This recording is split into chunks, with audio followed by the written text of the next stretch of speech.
Massive Outdoors here, doing a owner's review of my 2023 Husqvarna 701 Enduro. It's got 1,671 miles on it. I've had it for 5.5 months, and just telling you my thoughts on it and show you what I've done to it. So first off, I'm not gonna, I'll put the specs up on the screen here. 74 horsepower. I can't remember the torque numbers, but overall it's got a ton of power. It's so much fun to ride. It'll do whatever you want it to do. Wheelie whenever you feel like it. You can ride it easy. I think it rides great down low. I know some people complain about the low end. I have done some stuff, I'll get into that, but to try to address that. But I think it's great. High end on the road is great. I still have the TKC 80s on it, so they're just the original OEM tires. I think they're great on the road. I think they're good in the woods. I think they're pretty good on rocks, and they're okay in mud. Unfortunately, we've had a lot of mud this year. We didn't have a lot of snow, so they've definitely had some trouble in the mud. But rev it up, get the tires spinning, clean out the lugs, and it seemed, I've always gotten through, but it definitely does slip around a lot. So I just love the versatility of it. It's I don't go on the highway. I do 50 mile an hour dual lane highways. There, I live in New England, routes. So you're going 50, 60 miles an hour, when you're not in the woods, and does that no problem. Handles these back curvy roads great. It's so much fun in the back curvy roads. I can see why people put the slick smaller, and make it a motard version.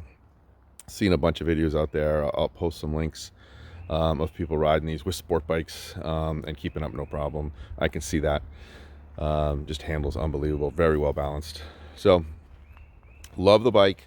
I do have some other bikes, so this was intended to be my off-road dual sport bike. I do want to go some camping on it, so I wanted something a little bigger. I was worried about the 300 series, 300 class, I guess, a motorcycle, the Honda, the Kawasaki, even the DRZ 400. Would it have enough to really load up and go camping? I know people do it, but I just imagine on the road it's going to be a little slower than what I want. I like how this has more power than I needed to do.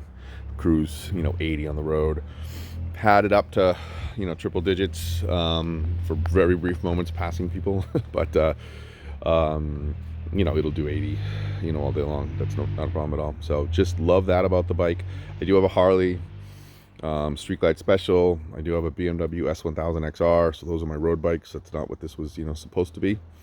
I also have a Triumph Bonneville. Actually no, it's a Triumph Scrambler, sorry. 16 Triumph Scrambler, and love that bike. That's just a fun bike, but this is my dual sport and it does it perfectly. I'll share some things that I've done with it. Put on the Outback Motortech crash bars. Put on, I did a lot of stuff with NICECNC, I bought a lot of stuff from NICECNC. I didn't do anything with them. And it's cheap on Amazon, and I'm pretty happy with it. So I have the brake lever pad, same brake lever, the foot pegs, the heel guards, the bobbins. I can get it up on a lift or a jack. I also got this phone mount, or phone tower, I guess, to pick it up. I didn't want to go the full-blown rally kit on the front. Seemed like an awful lot of money and work and time for a bike that was really good. So I just did this. I put this on it, and I have my quad lock, my phone mounts right here, and I have power right here, so it's awesome. I use the Gaia app and have all my GPX files loaded and just follow those. Do have the GoPro mount here, and I'll show you some footage going along with this. These are just the Amazon. Oh, they were, you know, 45 bucks or something, but they were the Amazon breakaway windshield. I'm sorry, breakaway mirrors. I did just add the Pugue windshield, but what I did do, and Dual Sport Garage has a video on this, I put these spacers in. Couple things. One, I wanted to be able to move the phone back, or forward, I guess, this way more, to give me more room. So, you know, kind of, you know, the rally kit would put the, you know, windshield out here. I didn't want to go that far. I thought this was a great idea and a pretty, you know, easy fix. I did plasti dip these spacers white. This is just aluminum tubing from, again, from Amazon. And then I left the cables running in here. You could have put this outside and mounted it all back, but it ended up working out pretty good. But let's see if I can get in here. I did get some rubbing of the cable on the windshield, so I put this furniture felt. We have hardwood floors. We put this in the bottom of all of our furniture. I stuck that on there and took care of all the rubbing, but then it left a little ugly stain, so I took some white duct tape and covered it up and put a couple stickers on there. Is that right? Duct tape and stickers, solution to everything. What else?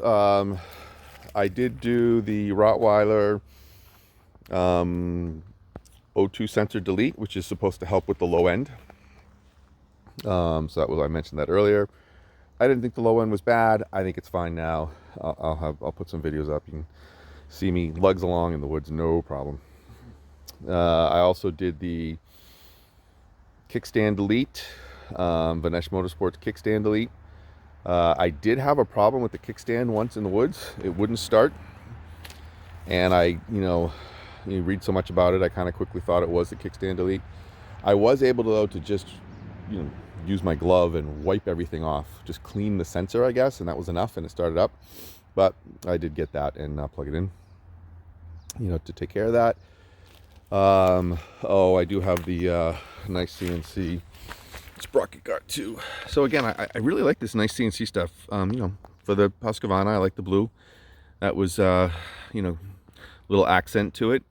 It's relatively cheap, and it seems good enough quality. I don't know, I'm sure other stuff's better quality, but I also got this ABS sensor bracket.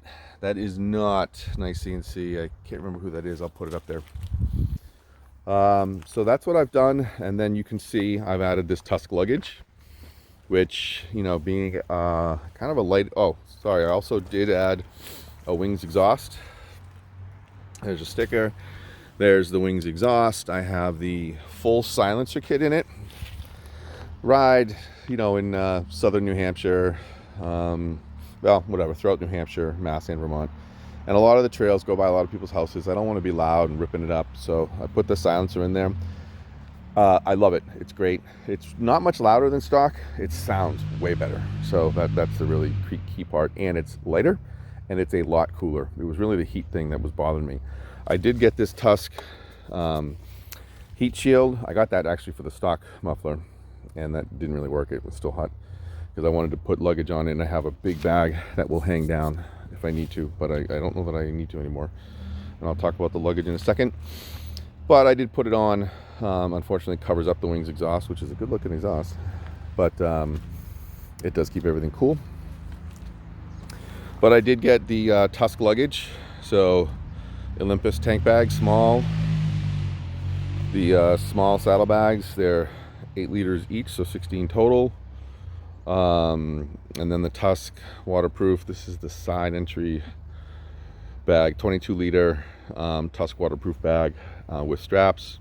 Oh, I did also get the Vinesh Motorsports gas cap and the Supermoto, you see the logo there, rack. Love both of these things. They work really great. I will tell you, I did buy the NICECNC rack, and the holes did not mind. This came with grab rails, so it already had holes, and the NICECNC rack didn't line up with the holes, so I returned it. They were great. Took it right back, no problems. And they said that, actually said it didn't fit this, and it didn't say it in the description. It said it fit the KTM. So I don't know if the KTM didn't have the grab rails and you drilled the holes, or I'm not sure what, but It works on the KTM, didn't work on the Husqvarna. But again, they took it back and I bought that one. So really love this luggage. You know, I initially bought just the saddlebags just to have something on there every day, and it works great. You know, I keep extra pair of gloves, sometimes goggles, sometimes water, you know, a few different random things in there. Over here I keep my tools, so I have a tool kit. It's actually Husqvarna toolkit, branded, whatever it says it's for Husqvarna. It's a basic motorcycle toolkit, multi-tool, some straps, a cargo net in case I want to, you know, throw something else on. And then up here I have a first aid kit and a tire repair kit. And then I usually put my wallet in there, a few other little odds and ends. It's the only thing I don't really know what this is for. It's too big for a phone. Maybe it's a tablet. I don't use a tablet, so it's kind of wasted space, right? So you know, it's a ½ an inch, I don't know, of space that's just there, not being used. So I've been trying to think of what I want to use that for. Actually, I keep the rain cover in there now, so if it rains, I can keep dry this up, or keep this dry, I should say. So all my stickers. Do have Klim helmet and jacket, and I'll review that later. And boots, All-Star boots, but Venetia Motorsports, Pure and Moto and wings. And I have some TUSK stickers underneath the bag here. So great bike. That's what I've done to it. Just usability things, really, right? The crash bars and the foot pegs are probably in, you know, nice to. Oh, I took the rear pegs off, right? That's why I put the NICECNC heel guards on there. Bike's been great. It does everything you want it to do. It'll, you know, single track. Yeah, it's 350 pounds. It's not 250 pounds. I'm sure the Honda and the, you know, Kawasaki 300s will do better in single track. And, you know, by that, you know, that token, the Husqvarna 350 and the 501 will do better in single track. Honda 450, right? But you know, the Honda and the Kawasaki have the longer maintenance intervals, which is what I was really looking for. I didn't want to get into the every, you know, 500 hours, 500 miles oil change thing. It's not too tough to do that, but I didn't want to. And this, you know, 6,000 miles. I've changed oil once on this, just kind of the break-in, and after 600 miles, it was not hard. And I have a couple spare oil kits ready to go, so I'll do it in the spring. You know, I'll do it once a year. I don't think I'm going to ride 6 miles a year, not with 4 bikes. So, yeah, like it a lot. I wanted that lower maintenance, and I also wanted it to be pretty decent on, not the highway, but on the road. And this will do that too, and have plenty of power, so I can load it up. I have been able to put my tent, sleeping bag, and air mattress, and little cooking kit in that TUSK bag. So really pretty much everything I need. Oh, and like a little miscellaneous bag of just random camping stuff, lights and whatever. So I think this is going to be no problem. I will need to add something for clothes, and I have, you know, a backpack that I can wear and stick my clothes in. I have another 20-liter dry bag that I can strap right on top of this. I have another set of these straps, so I can hook those to the rack and just put a bag here and strap that down, so that's nice and easy. What I have in here today, right now, is tire irons, a tube, a Yeti lunchbox cooler, I'll call it. Then I have a, you know, bottle of Gatorade, some beef jerky, and granola bars in there. You know, I'll usually throw a sandwich or something like that if I'm going on the road. So, you know, really for day trips, it's set up. You know, I live in New England and been riding so far, you know, all year. It's March, but been out every month this year, which is a little goal of mine. I think I'm going to make it this year, so I'm pretty psyched. You know, you get cold, so I usually bring an extra pair of gloves and neck warmer or whatever, and also leave some space, because sometimes I overdress and you get out there, you get warm, and you need some place to put everything. So it's been great, but I do think I can camp with this with one other bag, and it's nice because I have this space to put another bag, this space to put another bag, or backpack. So I have a few options. I really sit here. I sometimes sit on this back one, but if I had a bag here, it would be okay. Another thing too, you know, in the review, people talk about this seat a lot, how uncomfortable it is. I don't know, it's not the greatest seat, but I've been out on 6 and 8 hour days numerous times, 4-hour days, you know, almost every weekend since September, and or at least 4-hour days, but I got a couple of those were 6 and 8 hour days. And yeah, it's not great, but it's not bad, and you can move back and forth a lot. And to me, I can just shift, you know, move forward, move backwards, go to the side a little bit, and, you know, relieve, you know, change its position, and it's fine. And I haven't had a problem with it. You know, whatever. Yes, would I want to go for miles, you know, for days on end riding that? No. But I think it'll be fine. And again, when you're in the woods, you're standing up and you're moving around, and it's not a problem at all. It's just when you're droning on the road. I also did put a skid plate in there. That was the only thing I had them do at the manufacturer, and you know, when I bought it. Actually, the other thing, you know, the big thing people talk about with Husqvarna is reliability.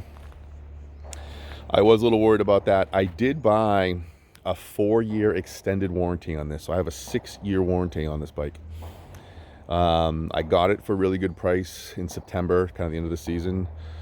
You know, it's a 2023, so you know, they're going to be putting the 2024s out soon. They wanted to get rid of it for the winter. It's a, you know, snowmobile place in the winter, so they marked it down, and I got a good price. I added the skid plate and I added the extra 4 years, and I got it for just a little bit over what I've seen it listed for before. So basically, I feel like I got the skid plate and the extra 4-year warranty for free. I don't know, that's what I tell myself. I guess it's all too expensive, but anyways, that's what I tell myself. But I felt like I got a good deal on it. I've added this stuff to it. It's just an amazing bike. It's done, again, everything I wanted to do. I never used to ride in January and February because my other bikes, I didn't want to get them nasty, and I get this thing nasty all the time. This has been, I mean, luckily it's been warm enough that I can just pull it up and use the hose and wash it down, but it's getting covered with salt and snow. And I'll put some links to some videos. We've done some, you know, ice stuff, some snow stuff, a lot of mud and dirt, and so it's just gone. It goes wherever I want it to go. You know, I go slow. I'm not a crazy off-road rider, and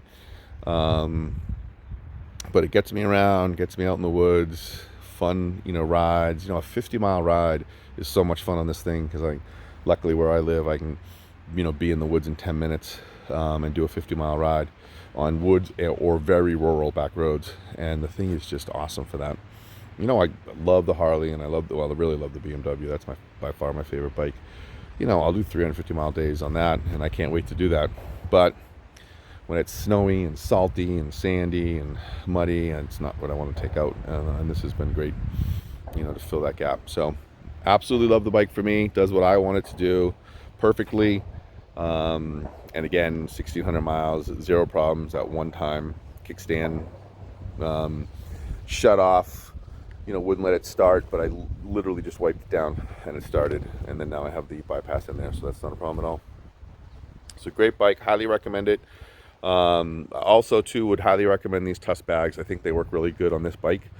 Gives me tons of storage. You know, the only thing I do need to adjust the preload. I have not adjusted the preload on this bike at all, and it's not that easy. Got to get in there, and where's the bolt? It's right in there, if you can see it. Loosen that bolt up and then try to spin this down. I'm hoping with the long punch I can tap this and, you know, take all the weight off the bike and tap that down and just add a little bit of preload. I am not a small person, you know, I weigh a fair amount, and I'm adding a bunch of gear, so I think it's time to, you know, increase the preload. I haven't yet because I'll tell you, when I bought this bike, I was actually looking at the 500. I couldn't find one, but I wanted a 500. I thought it was going to be a little bit better off-road. And I also thought this was too tall. 500's not much shorter, but I thought this was too tall. I sat on the 690, the KTM, and at one dealer, and it did feel really tall. When I sat on this, it didn't feel as tall. I think it's because there wasn't as much preload, so the shock is a little softer, so it sank more, which, you know, for the first, whatever, 1,600 miles, it was good to be able to touch a little better. I think I know it enough now that I can, you know, if it's a little taller, it's not a problem. So, and I think it'll give me a better ride. So I'm going to tighten up the preload, but starting out soft, it was a good way to learn. So, and the height doesn't, I am, you know, 6 feet. So the height's not that big a deal. I mean, it's there, you feel it. I mean, I usually get on and off by stepping on the foot peg. I don't just swing a leg over. But, you know, once you get on it and in the woods, yeah, I've been in situations you got to walk and put a foot down a lot. You know, definitely riding some technical stuff and need to do that, and it's never really been a problem. I guess it goes a little bit to one side or whatever when you know, leaning to get the foot down, but not that far. So overall, I cannot complain about anything about this bike. It's awesome. I love it. Again, it's not a, you know, highway cruiser, I wouldn't say, but as long as you don't have that expectations, it will do an awful lot, you know, on and off road. I'd highly recommend the bike. A couple of minutes of some riding footage